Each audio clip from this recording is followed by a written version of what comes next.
बालीचा phone? काय बाले, आज दादाची अचानक आठवण येऊन राहिली का?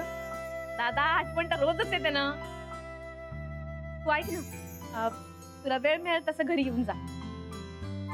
काय विशेष? नाही विशेष काही नाही. आई बाबा आल्यापासून तू त्यांना भेटलाच नाहीये. अरे हो, कामाच्या गडबडीत आई बाबांना भेटायचं राहूनच गेलं का? हा, मग त्यांना भेटायला म्हणून ये. आणि थोडं कामही आहे तुझ्याकडे. वेळ मिळेल तसं ये. बरं बरं, येतो मी. हो, का म्हणला? येऊन राहिला दादा. झालं तर मग राधिका, आता वाट कायची पाहायची? पटपट तू आता कामाला सुरुवात कर बरं. आता तर तुला त्या नवऱ्यानी गुरुनी देखील सबळ हात दिलाय ना पैशाचा, त्या सदुपयोग करून घे. आता एकदा का तू धंदा सुरू केला ना की मग तुला मागे वळून पाहायची पण गरज भासणार नाही.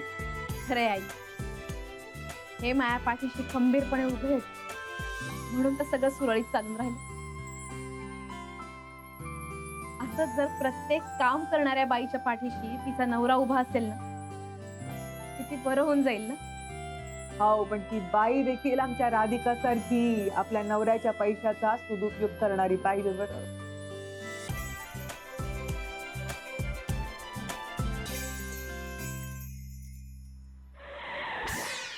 3 लाख? सॉरी सॉरी, आता काय बोलतेस तू शन्या? 3 लाख रुपये काय साधी अमाऊंट आहे का? हा, 3 लाख रुपये? अरे तू काय एवढं पॅनिक होतोय 3 लाख वर? प्लीज मला दे ना 3 लाख. आणि तुला काय जड आहेत का रे 3 लाख? मला पॅकेज किती आहे माहिती आहे. मला तुझा 1 महिन्याचा पगार पण जास्त आहे यापेक्षा. अच्छा, तू प्लीज लहान मुलासारखा हट्ट करू नकोस यार. अथर्वला सुद्धा माहितीये 3 लाख रुपये म्हणजे किती, आणि तू काय मागत बसलीस? त्या मॉन्स्टर सोबत कम्पेअर करायचं नाहीये मला. शनाया, ऐक ना, मला बिझनेस वुमन व्हायचं यार. प्लीज दे ना 3 लाख, दे ना. अगं हे बिझनेस वगैरे सुरू करणं एवढी सोपी गोष्ट आहे का? आणि मला मुळात हे सांग, हे सगळं तुला कशाला करायचंय?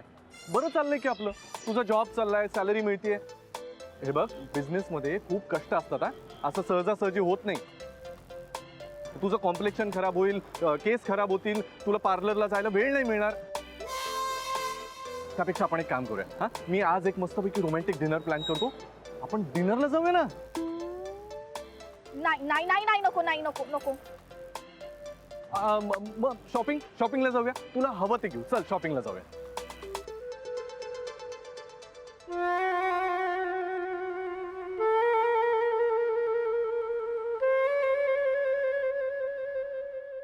तो तुला 15-20 हजार रुपयात कटवायचा प्रयत्न करूच शकतो, पण तू ठाम राहायचं.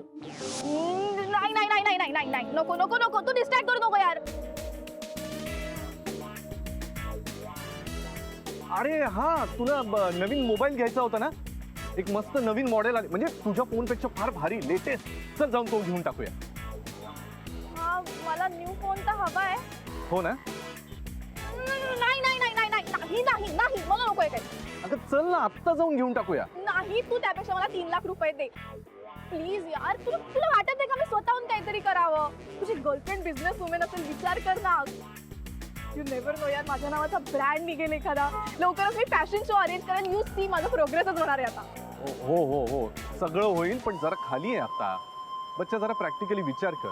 हे असं बुटीक वगैरे काढणं एवढं सोपं आहे का? हा, आता एवढे पावसाळ्यामध्ये सेल चालले, कोण घेणार तुझे कपडे? सांग बरं. काय यार, तू नेगेटिव्ह का विचार करतोय? तुझं डिस्करेज नको करूस ना मला. आणि तुला माहितीये, फक्त 3 लाख मागते तुझ्याकडनं. बुटीक काढायला मला 25 लाख लागणार आहे. ते मागते का मी? बच्चा, तू माझं प्लीज ऐक. लहान मुलासारखं हट्ट करू नको. हे बिझनेस वगैरे करायला तू प्रपोजल रेडी केलेस का? नाही ना? असं आज ठरवलं आणि उद्या बिझनेस काढला, इतकं सोपं नसतं ग. त्याला प्रपोजल करावं लागतं, सगळा प्रोजेक्टचा प्लॅन रेडी हवा असतो. आणि आता माझ्याकडे वेळ नाही, तर मी तयार करून दिलं असतं ना. तू एक काम कर, आधी प्रपोजल तयार कर, मग आपण या सगळ्यावर बोलू ना. हा, प्लीज प्लीज आता हे डोक्यातून काढून टाक. हट्ट करू नकोस. तू जा बरं, ऑफिसला जा, मी तुला जॉईन होतो. आपण बोलूया नंतर निवांत. ते नाही माहिती मला सगळं. गॅरी, तू मला पैसे दे, नाही तर मी घरी येईन ना तुझं सामान घेऊन. कम ऑन बच्चा, चल बरं.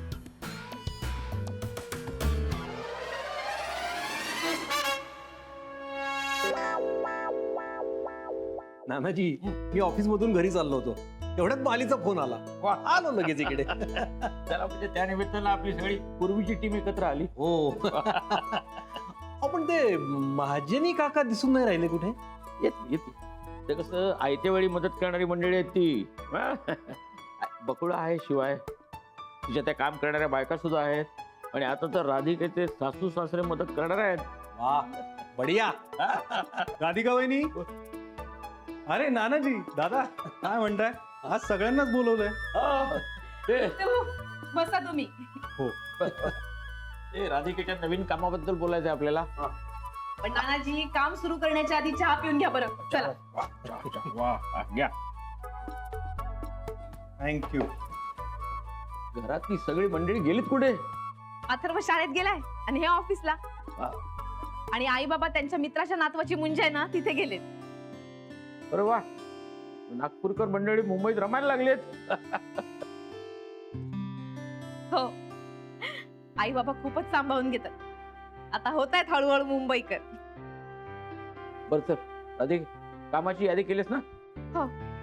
दाखव. हा, तर गुप्ते, तुम्हाला आणि शिरीषला इथं मुद्दाम बोलवलंय. हा, म्हणजे राधिकेच्या आर्थिक बाबतीत आणि एकंदर प्रॉडक्ट विषयी आपल्याला बोलायचं. कामाची आधी सगळी आखणी करून घेऊया, नाही का? हो नानाजी, इतके दिवस दादाच ते मार्केटिंगचं वगैरे सगळं बघत होता. पण आता दादाला फारसं जमायचं नाही. तो दुसरीकडे नोकरी करतो ना,